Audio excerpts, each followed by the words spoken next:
साथियों नमस्कार। आप सभी का हार्दिक स्वागत अभिनंदन आपके अपने YouTube channel study with meme. साथियों अपन लगातार डिस्कस कर रहे हैं आरपीएससी स्कूल व्याख्याता, जिसमें कॉमर्स के सब्जेक्ट को, कॉमर्स के सिलेबस को अपन डिस्कस कर रहे हैं।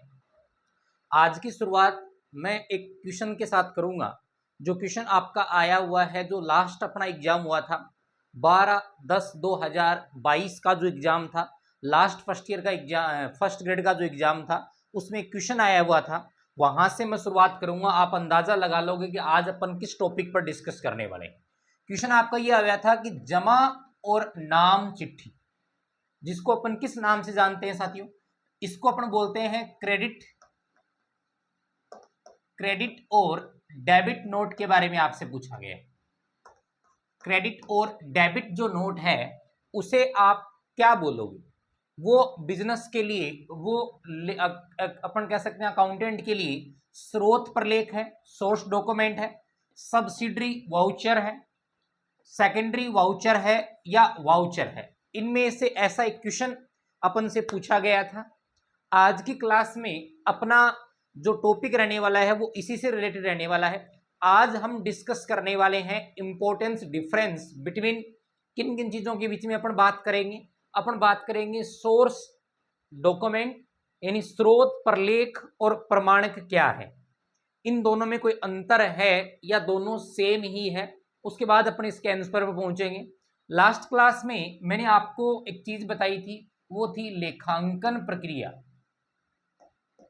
लेखांकन प्रक्रिया पर अपन डिस्कस कर रहे थे, क्योंकि क्लासें जो हैं वो अपनी लगातार कड़ी दर कड़ी चलेंगी। एक दूसरे से कनेक्ट करके आप देखोगे तो ज्यादा बढ़िया तरीके से समझ पाओगे। आज की क्लास संभवतः अपन को एग्जाम में 1 से 2 प्रश्न देके जाएगी। मिनिमम 1 प्रश्न है, मैक्सिमम 2 प्रश्न है। कहीं ना कहीं ये चीज आगे की जो चीजें हैं उसका बेस भी तैयार करती हैं, इसलिए क्लास इंपॉर्टेंट है साथियों, बने रहिएगा।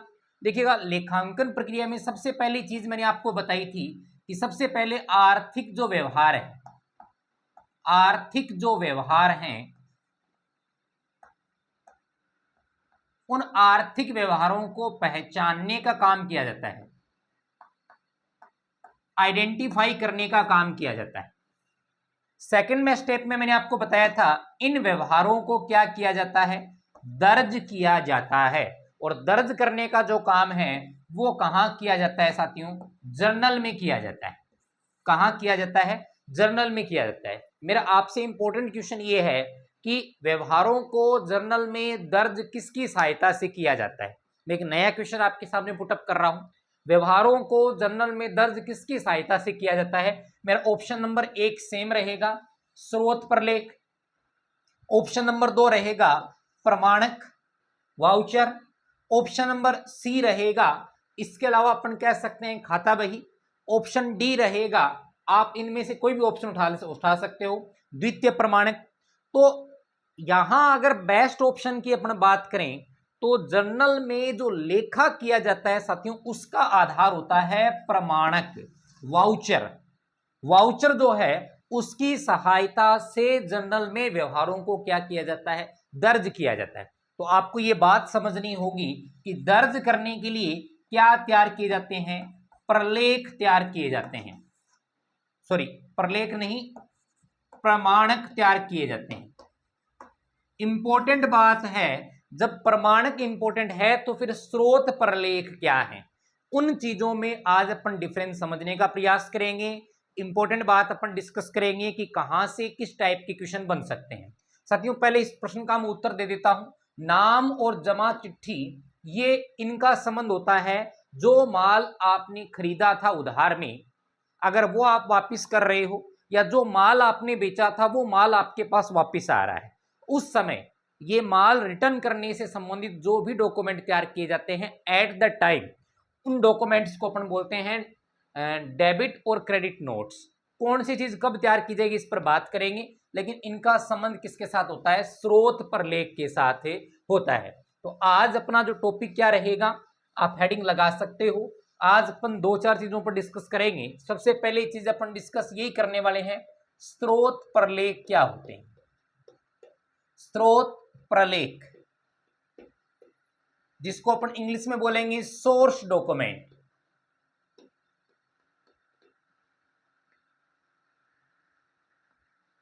सोर्स डॉक्यूमेंट साथियों, सोर्स डॉक्यूमेंट की बात मैं एक उदाहरण से आपको समझाने का प्रयास करूंगा। मान लीजिएगा आपने किसी बस में यात्रा की और बस में यात्रा करते समय कनेक्टर ने आपकी टिकट काटी।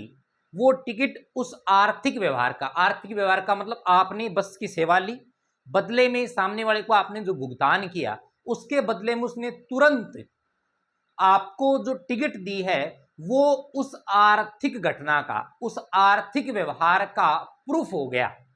तो स्रोत प्रलेख का मतलब ये हो गया, आर्थिक व्यवहार जिस समय होते हैं उस समय जो प्रपत्र, जो डॉक्यूमेंट, जो एविडेंस तैयार होते हैं उन्हें अपन बोलते हैं स्रोत प्रलेख। मैं एक एग्जांपल और देता हूं। हम बैंक में कैश डिपॉजिट करवाते हैं, उस समय बैंक वाला अपन को एक डिपॉजिट स्लिप देता है। आपसे मेरा प्रश्न ये भी रहेगा कि उस डिपॉजिट स्लिप को अपन किस नाम से जानते हैं। आप सब लोग जानते हैं कि इस टाइप की एक स्लिप अपन बैंक में जाते हैं तो भरते हैं। उसके दो पार्ट होते हैं, एक ये वाला पार्ट और एक ये वाला पार्ट। ये वाला जो पार्ट होता है इसको कैशियर अपने पास भर के रख लेता है और ये वाला जो पार्ट है इस पार्ट को वो अपन को यानी कस्टमर को दे देता है। इन दोनों पार्ट्स के अलग अलग नाम है साथियों। एक पार्ट को बोला जाता है प्रण और एक पार्ट को बोला जाता है प्रतिप्रण। मेरा आपसे प्रश्न ये है कि ग्राहक को जो पार्ट कैशियर रिटर्न करता है उस पार्ट को क्या बोला जाता है। तो रिटर्न से आप याद क्या रखोगे, रिवर्स, और रिवर्स को अपन बोलते हैं प्रति कहीं ना कहीं विलोम शब्द के लिए भी काम में लिया जाता है। तो आपको ध्यान रखना है, प्रतिप्रण जो शब्द है उसको अपन कह सकते हैं किस नाम से जानेंगे कि जो कस्टमर को लौटाता है। इसको अपन काउंटर फॉइल के नाम से भी जान सकते हैं। ये फॉइल हो गया, ये कौन सा हो गया, काउंटर फॉइल हो गया। तो ये अपने आप में सोर्स डॉक्यूमेंट हो गया। तो आपको ध्यान रखना है कि जो लेखांकन के मूल जो प्रलेख अपन कह सकते हैं, या मैं ये कह सकता हूं कि लेखांकन के जो मूल एविडेंस होते हैं उस एविडेंस को अपन किस नाम से जानते हैं, स्रोत प्रलेख के नाम से जानते हैं। बात समझ में आ रही है। तो एक तो मैं पहला पॉइंट इसके लिए लिख लेता हूं कि आर्थिक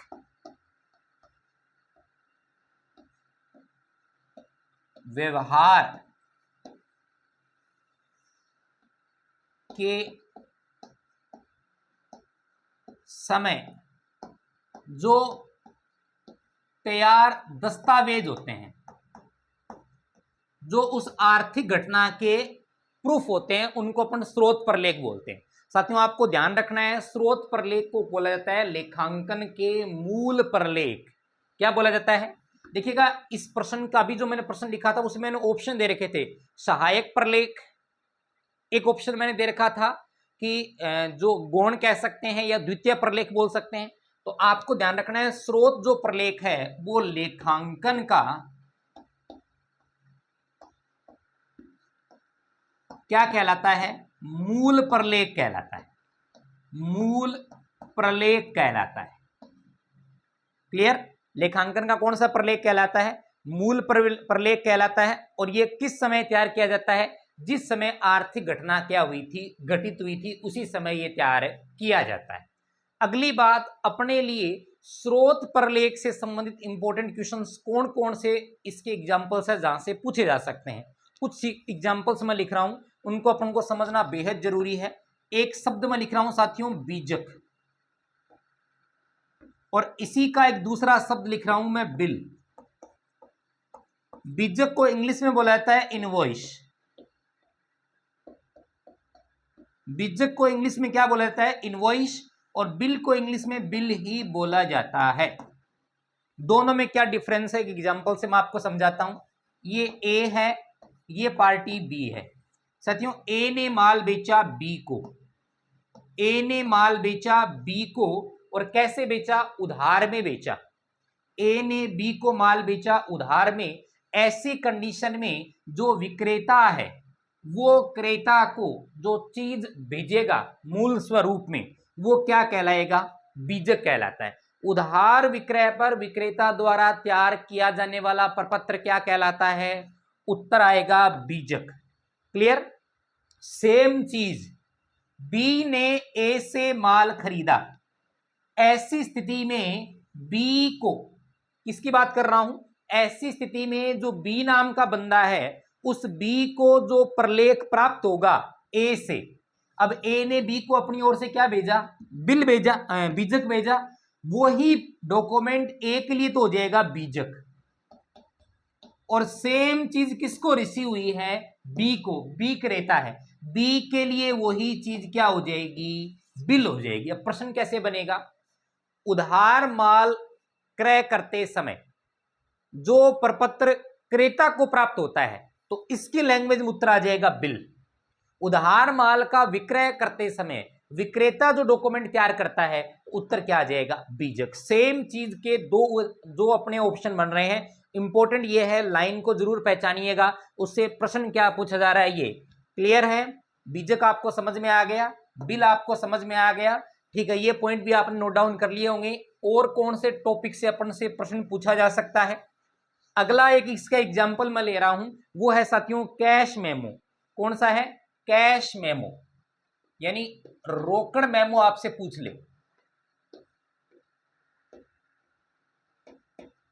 एक तो रोकड़ मेमो का पहला प्रश्न ये बनता है कि रोकड़ मेमो वाउचर है कि सोर्स प्रलेख है, यानी स्रोत प्रलेख है, उत्तर आ जाएगा ये अपने आप में क्या है, सोर्स पर डॉक्यूमेंट अपन इसको बोल सकते हैं। रोकड़ मेमो किसके लिए तैयार किया जाता है, नगद में माल का क्रय विक्रय, नगद में माल का क्रय विक्रय करने के लिए एट टाइम जो डॉक्यूमेंट तैयार किया जाता है उसे बोला जाता है कैश मेमो, यानी रोकड़ मेमो के नाम से जाना जाता है। क्लियर। इसके अलावा एक पॉइंट मैं और लूंगा इसमें जो अपने से संबंधित है, वो साथियों आपको पता है रसीद। रसीद को अपन बोलते हैं रिसिप्ट्स। जब भी अपन को ग्राहक से क्या होता है, नगद राशि प्राप्त होती है, नगद राशि प्राप्त होती है, जब भी ग्राहक से नगद राशि प्राप्त होती है तो हम उससे पैसा लेंगे, बदले में उसको क्या देंगे, ये डॉक्यूमेंट देंगे। कैश मेमो का भी सेम रोल है, माल अपन क्रय करेंगे, ऐसी स्थिति में माल अपने पास आएगा, कैश जाएगा, तो हम कैश मेमो उसको सामने वाले को देंगे। ये चीज अपन को ध्यान में रखनी है। रसीद, ग्राहक से नगद राशि प्राप्त हो तो सामने वाले को जो डॉक्यूमेंट देते हैं उसको अपन क्या बोलेंगे, रसीद के नाम से बोलेंगे। अभी मैंने एक आपको और बताई थी साथियों, जिसको अपन बैंक में पैसा जमा करवाते हैं उसको बोलते हैं जमा पर्ची। जमा पर्ची, जमा पर्ची के बारे में मैंने डिटेल्ड आपको दो चीजें बता दी हैं। दो भाग होते हैं, एक प्रण, एक प्रतिप्रण। तो ये मैं आपको बता चुका हूं। जो ग्राहक को प्राप्त होता है कैशियर से उसको बोला जाता है प्रतिप्रण के नाम से अपन जानते हैं। क्लियर। जमा पर्ची आपने समझ ली कि बैंक में जब पैसा जमा करवाते हैं तो कौन सा डॉक्यूमेंट तैयार करते हैं, जमा पर्ची। इसके अलावा और कौन सी चीज है जो अपन से प्रश्न में पूछे जा सकते हैं, दो इंपॉर्टेंट टॉपिक जो अभी अपने सामने आए थे उनकी मैं बात करूंगा। एक तो क्या है, नाम चिट्ठी, नाम पत्र या चिट्ठी, इंग्लिश में इसको क्या बोलेंगे, डेबिट नोट, डेबिट नोट। और दूसरा क्या है, जमा पत्र या चिट्ठी, इसको साथियों क्या बोलेंगे, क्रेडिट नोट, क्रेडिट नोट। इन दोनों को अब अपन समझते हैं। तो ये चीजें आपके समझ में आ गई। कैश मेमो क्या है, कैश ट्रांजैक्शन के लिए, रसीद क्या है, जमा पर्ची क्या है, इससे पहले मैंने आपको बताया था बीजक क्या है और बिल क्या है। ये चीजें आपको बड़े अच्छे ढंग से अपने दिमाग में बैठा लेनी है, इनसे निश्चित तौर पर पेपर में प्रश्न एक पूछा जाएगा। अब अपन बात कर रहे हैं डेबिट और क्रेडिट नोट को। साथियों ये दोनों चीजें अपन को समझनी बहुत जरूरी है, इससे प्रश्न पीछे भी पूछा गया है, इंपॉर्टेंट चीज है। कब काम में ली जाती है, आपको ध्यान में रखना है, ये दोनों चीजें तब काम में ली जाती है जब क्या हो, माल की वापसी हो, माल की क्या हो, वापसी हो। जैसे मैं एक ट्रांजैक्शन आपको बता रहा हूं कि ए ने बी को माल बेचा, ए ने बी को माल बेचा। इस व्यवहार की आपको दो जगह प्रविष्टियां करनी है, एक तो ए की पुस्तक में और एक बी की पुस्तक में। साथियों, ए ने बी को बेचा है तो ऐसी कंडीशन में बी की पुस्तक में एंट्री क्या होगी, जब बी ए को माल बेचेगा तो ये अपने यहां एंट्री क्या करेगा, B's account DR to sales account. ये तो हो गई ए की पुस्तक में एंट्री। बी की पुस्तक में इस व्यवहार की क्या एंट्री हो जाएगी, इसके लिए वही चीज क्या हो जाएगी, purchase account DR to A's account. मान लो माल बेचा गया वो 40,000 का था, इसका मतलब इसने माल कितने का खरीदा था, 40,000 का था। मैं एक सिंपल बात कर रहा हूं, इसमें आपके मेरे ख्याल से कोई समस्या नहीं होनी चाहिए।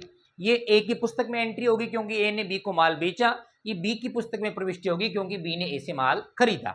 अब हुआ क्या, ए ने जो माल बी से खरीदा है तो माल खरीदते समय बताओ बी ने ए को अपनी पुस्तक में क्या किया है, सीआर किया है। साथियों, क्या किया है, सीआर किया है। क्लियर है। अगर बी किसी भी कारण से ए से खरीदे हुए माल को वापिस लौटा रहा है, खरीदा था तो इसको क्या किया था, परचेज को डीआर लौटाएंगे, तो साथियों इसका माल खरीदे हुए लौटाने को अपन बोलते हैं परचेज रिटर्न। क्या बोलते हैं, परचेज रिटर्न। माल खरीदा था तो ए को सीआर किया था कि नहीं किया था। अब हम माल वापिस लौटा रहे हैं तो बताओ हम ए को क्या करेंगे, डीआर करेंगे। तो मेरा कहने का मतलब क्या हो गया, ए को डेबिट करेंगे। तो जब भी हम सामने वाली पार्टी को डीआर करते हैं तो हम कौन सा नोट तैयार करते हैं, नाम पत्र यानी डेबिट नोट तैयार करते हैं। अच्छा, किसने किसको भेजा, किसने किसको भेजा, ये कौन था, क्रेता, ये कौन था, विक्रेता। तो आपको ध्यान रखना है, नाम पत्र जो है वो माल की क्रय वापसी जब अपन करते हैं, खरीदा हुआ माल वापिस बेचते हैं, या सामने वाली पार्टी से डिस्काउंट अपन चाहते हैं, या अपन ने जो माल लिया था वो अपनी पसंद के अनुसार नहीं है, ऐसी स्थिति में सामने वाले को जब भी डीआर करना हो तो हमें नाम पत्र काम में लेना है। सामान्यतः मैं एक वर्ड काम में ले रहा हूं, सामान्यतः ये कौन किसको भेजता है, क्रेता विक्रेता को भेजता है। सामान्यतः ये भेजा जाता है साथियों क्रेता के द्वारा विक्रेता। सामने स्थिति में ऑप्शन पूछा जाएगा, क्रेता द्वारा विक्रेता को नाम पत्र कब भेजता है। बात मेरी ध्यान से, क्रेता को कब भेजे, जब माल की पसंद का नहीं हो, बिल्कुल भेजता है। जब इच्छा अनुसार बट्टा नहीं मिला हो या वो ज्यादा चाहता है भेज सकता है, रास्ते में डैमेज हो गया तब भेजता है। तीनों कारणों में को क्या करना है, डीआर करना है। लेकिन ऑप्शन दे दिया माल पर बट्टा दिया गया, अब ज्यादा दिया गया, ऐसी स्थिति में क्या इस बंदे को डीआर करना चाहिए कि सीआर चाहिए। गलती से आपको बट्टा दे दिया, इसका मतलब इसको करना, तो वो इसका सही हो जाएगा, यानी वो बात क्या है, गलत है। फिलहाल मैं सिचुएशन बताऊं, सामान्य क्रेता विक्रेता क्या भेजता है, डेबिट भेजता। अब इस जो माल खरीदा अगर वापिस भी है, अपनी पुस्तक क्या करेगा, ये वाली बी की बात कर रहा हूं, एज अकाउंट डीआर टू क्या करेगा साथियों, परचेज रिटर्न करेगा। बोलो कि नहीं करेगा। सेम चीज इसकी पुस्तक तो कुछ रिकॉर्ड होगी, इसने माल बेचा था और बी से माल वापिस आ रहा है तो था डीआर था। अब ये खाते को क्या करेगा, सी, यानी एंट्री कर देगा sales account DR to B's account. बात सही है कि गलत है, तो बताओ यहां सीआर कि नहीं हुआ। माल की वापसी हो तो क्रेता विक्रेता को डेबिट नोट भेजता है, नाम पत्र भेजता है, और सेम विपरीत कहानी में इसने इसको जो डेबिट नोट भेजा उसके अपेक्ष में जो विक्रेता है वो क्रेता को जवाब देगा। वो क्रेता को जवाब किस देगा, वो क्रेता को बोलेगा कि मैं आपको क्या कर रहा हूं, पहले मैंने आपको क्या किया था, डीआर, अब मैं क्या कर रहा हूं, सीआर कर रहा हूं। तो क्रेता अब की बार क्या हो जाएगा, विक्रेता क्रेता को इस डेबिट नोट के जवाब में कौन सा पत्र भेजता है, जमा पत्र भेजता है, क्रेडिट नोट भेजता है। बोलिएगा ये बात समझ में आ गई क्या, एक पार्टी के लिए जो चीज परचेज रिटर्न होती है वही चीज दूसरी पार्टी के लिए क्या होती है, सेल्स रिटर्न होती है। ये दोनों में आपसी रिलेशन है। इस बात को अपन को बढ़िया तरीके से समझना होगा। क्लियर है? मेरे ख्याल से ये कॉन्सेप्ट आपके समझ में आ चुका होगा कि डेबिट नोट क्रेडिट नोट क्या होते हैं, कौन किसको बेचता है। सामान्य परिस्थितियां ये होती है कि क्रेता विक्रेता जो पत्र है वो नाम पत्र, विक्रेता क्रेता बेचता है वो कौन सा है, जमा पत्र। अब मैं एक रेयर केस लिख रहा हूं, ध्यान से सुनिएगा। रेयर केस में लिख रहा हूं। रेयर केस क्या है? केस ये है कि विक्रेता द्वारा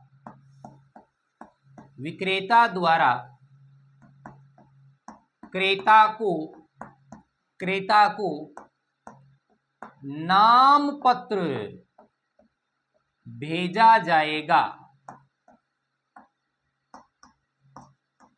क्या ये कंडीशन नॉर्मल है क्या? देखिएगा, विक्रेता क्रेता को भेजता है वो तो जमा पत्र भेजता है, लेकिन विक्रेता द्वारा को नाम पत्र कब भेजा जाएगा? ऑप्शन नंबर 1 है। मैं ऑप्शन नंबर 1 लिख रहा हूं। क्या है? कि माल पसंद का न होने पर, बी माल विक्रय वापसी पर। अब विक्रय वापसी होगी तो क्रेता विक्रेता को नाम पत्र भेजेगा, लेकिन यहां तो विक्रेता क्रेता को भेज रहा है। थर्ड कंडीशन क्या है? सी ये है कि माल विक्रय मूल्य पर छूट कम देना। और डी नंबर, गलती से विक्रय मूल्य पर छूट ज्यादा देना। अब देखिएगा, यहां केस रेयर है। रेयर का मतलब हो गया ये तीन जो सामान्य परिस्थितियां हैं, इसमें क्रेता विक्रेता को भेजेगा डेबिट नोट और विक्रेता क्रेता को कौन सा नोट भेजेगा? जमा पत्र भेजेगा। लेकिन लास्ट वाला केस देखिएगा, आपको सामने वाले के खाते में डीआर लिखना था 10,000 रुपए और आपने गलती से उसको छूट ज्यादा दे दी। आपने सामने वाली पार्टी को डीआर किया है कितने से? 8,000 से। तो 2,000 से और डीआर करोगे कि नहीं करोगे? जब भी सामने वाले को डीआर करना होता है तो हम नाम पत्र का यूज करते हैं। ये बात आपको समझ में आनी है, ये बात अपने दिमाग में रखनी है। बोलो, इतनी बात समझ में आ गई क्या? तो इसका सही उत्तर हो जाएगा ऑप्शन नंबर डी। अभी तक जो चीजें मैंने आपको बताई हैं, ये सारी चीजें आपको ध्यान में रखनी है। स्रोत पर लेख है। कौन से डॉक्यूमेंट है साथियों? सोर्स डॉक्यूमेंट जिनको अपन बोलेंगे। कौन कौन से सोर्स डॉक्यूमेंट हो गए, मैं आपको लिख देता हूं। अभी तक मैंने बात की एक तो किसके बारे में? बीजक। उसके बाद में मैंने बात की आपके साथ, एक मैंने बताया था बिल, एक मैंने बताया था कैश मेमो, इसके अलावा मैंने बात की थी रसीद, इसके अलावा मैंने बात की थी जमा पर्ची, इसके अलावा मैंने बात कर ली जमा व नाम पत्र, यानी डेबिट और क्रेडिट नोट। एक तो प्रश्न इसका सीधा बनता है कि ये सारी चीजें आपके लिए क्या है, तो आपको ध्यान रखना है ये स्रोत पर लेख है। क्या है? स्रोत पर लेख है। स्टार्टिंग वाली जो इस क्लास में मैंने पहली लाइन लिखी थी, मैं वापस उस पर लौट रहा हूं। साथियों, जर्नल जो होती है, उस जर्नल में हम व्यवहारों को दर्ज करते हैं, रिकॉर्ड करते हैं। रिकॉर्ड करने के लिए आधार क्या बनाते हैं? मैंने आपको बताया था प्रमाणक, या जिसको अपन प्रमाणन भी बोल सकते हैं, वाउचर बोलते हैं। क्या बोलते हैं? वाउचर। जबकि ये तो सोर्स पर लेख थे। इसका मतलब स्रोत पर लेख और जर्नल के बीच में एक तीसरी चीज भी होती है। यानी रास्ता कैसे आएगा, स्रोत प्रलेख से सबसे पहले क्या तैयार किए जाएंगे, प्रमाणन, और उसके आधार पर फिर एंट्री किस में की जाएगी, जर्नल में की जाएगी। तो अगर आपसे प्रश्न पूछे जर्नल में एंट्री किसके आधार पर की जाती है, उत्तर आएगा वाउचर के आधार पर, प्रमाणक के आधार पर। प्रमाणक किसके आधार पर तैयार किए जाते हैं, उत्तर आएगा स्रोत प्रलेख के आधार पर। प्रश्न आपसे पूछा जाए लेखांकन का मूल आधार क्या है, ये लेखांकन जो किया जा रहा है इसका मेन बेस क्या है, स्रोत प्रलेख। प्रश्न पूछा जाए लेखांकन का सहायक या गौण आधार क्या है, उत्तर आएगा वाउचर। बात समझ में आ रही है, तो उत्तर कौन सा आएगा, वाउचर। अब बात वाउचर की चल पड़ी है, तो वाउचर वो होते हैं जो स्रोत प्रलेख के आधार पर तैयार किए जाते हैं और जिनसे जर्नल में व्यवहार लिखे जाते हैं। अब बात अपन करें वाउचर की, तो वाउचर दो प्रकार से अपन इसको डिनोट कर सकते हैं कि वाउचर है वो कितने प्रकार के होते हैं, दो प्रकार के अपन देख सकते हैं साथियों। वाउचर दो प्रकार से कौन से होंगे, दो ही प्रकार के अपन व्यवहार इसमें दर्ज करते हैं। एक तो होंगे नगद वाउचर, कैश वाउचर, और एक होंगे अन्य। कैश वाउचर का मतलब हो गया जो व्यवहार किसमें किया जाए, कैश में किए जाए, उनकी एंट्री उनको एक बार अपन कौन से वाउचर में प्रदर्शित करते हैं, कैश वाउचर में प्रदर्शित करते हैं। अब कैश वाउचर है, आपको पता है आपको या तो डीआर करना है या सीआर करना है। अब डीआर सीआर का कॉन्सेप्ट क्या है, मैं लिख देता हूं। नगद जो वाउचर होते हैं वो फिर दो प्रकार में डिवाइड होते हैं, एक तो नाम नगद प्रमाणक, जिसको अपन क्या बोल सकते हैं, डेबिट कैश वाउचर। दूसरा होता है जमा नगद प्रमाणक। डेबिट कैश वाउचर कब काम आता है, जब भी हम किसी सामने वाले व्यक्ति को किसी खर्चे का भुगतान नगद में कर रहे हैं तो उसके लिए कहां लेखा किया जाएगा, नाम नगद प्रमाणक में। और जब भी हमें किसी से कैश रिसीव हो रहा है उसका लेखा कहां किया जाएगा, तो आपको ध्यान रखना है जमा नगद प्रमाणक में। क्लियर है, नगद वाले यहां आ गए, बाकी सारे बच गए। प्रश्न पूछा जाए बीजक से कौन सा वाउचर तैयार किया जाएगा, नगद या अन्य, उत्तर आ जाएगा अन्य वाउचर में इसको लिखा जाएगा। प्रश्न पूछा जाए कि रसीद, अब रसीद का मतलब पैसा रिसीव हो रहा है, कौन से वाउचर में जाएगा, आपका जमा नगद प्रमाणक में जाएगा। इसके अलावा डेबिट और क्रेडिट नोट, माल वापसी आ रही है, ये कहां जाएंगे, अन्य वाउचर में जाएंगे। तो आपको मेरे ख्याल से सीक्वेंस याद हो गया होगा, सबसे पहले स्रोत प्रलेख, फिर प्रमाणक, और फिर क्या आएगा, जर्नल। प्रमाणक कितने प्रकार का, नगद और अन्य। जो व्यवहार नगद में होते हैं उसके लिए नगद प्रमाणक तैयार करते हैं। नगद प्रमाणक दो प्रकार के, भुगतान करेंगे तो डेबिट वाउचर में, और रिसीव करेंगे तो कहां है, नगद वाउचर में लिखेंगे। तो ये आज की क्लास थी जिसमें अपन एक फंडामेंटल डिस्कशन किया है जो आगे अपन एंट्री केस बनाने में बहुत ज्यादा इंपॉर्टेंट रोल निभाने वाला है। और मेरे ख्याल से जो मैंने पहला प्रश्न इस क्लास में आज स्टार्ट किया था उसका आंसर भी आपको मिल चुका है। साथियों उम्मीद करता हूं आज की क्लास आपके लिए बहुत ज्यादा बेनिफिशियल रही है। अगर चीजें आपको समझ में आ रही है तो प्लीज आप कमेंट जरूर करें, आपके कमेंट हमारी प्रोत्साहन का काम करते हैं, हमें मोटिवेट करते हैं कि हम आपके लिए और ज्यादा अच्छा कंटेंट लेके आए और ज्यादा मेहनत करें। धन्यवाद।